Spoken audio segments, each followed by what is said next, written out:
One thing to take advantage sa new arrivals natin ngayon is yung pricing. Mura po yung kuha namin ng mga sapatos at mura din namin ibibigay sa mga buyers natin.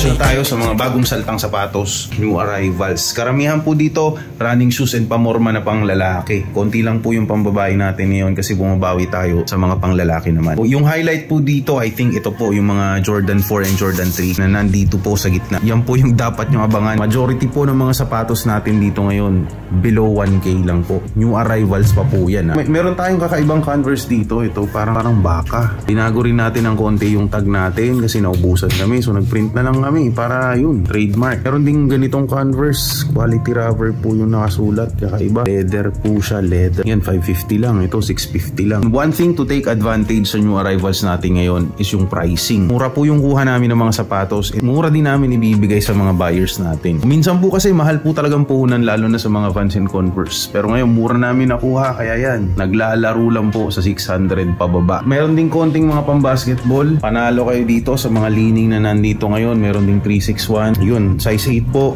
361. 11 lang siya. Meron tayong Jordan Westbrook dyan. Yan po, 850 lang. Merong naligaw na Stan Smith.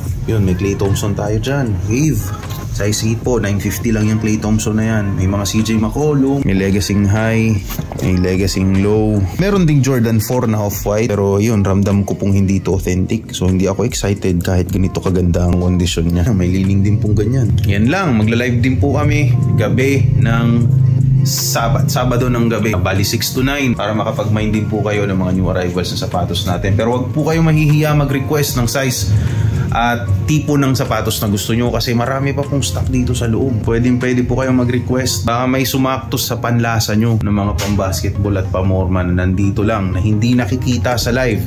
And let us know kung gusto nyo pong galawin namin yung camera o umikot kami para makita nyo rin tong mga nandito pa. Kasi kahit pa paano, okay rin po yung mga quality niyan. So yan lang po. Maraming salamat sa panonood. See you po bukas sa aming live selling with Miss Lovely.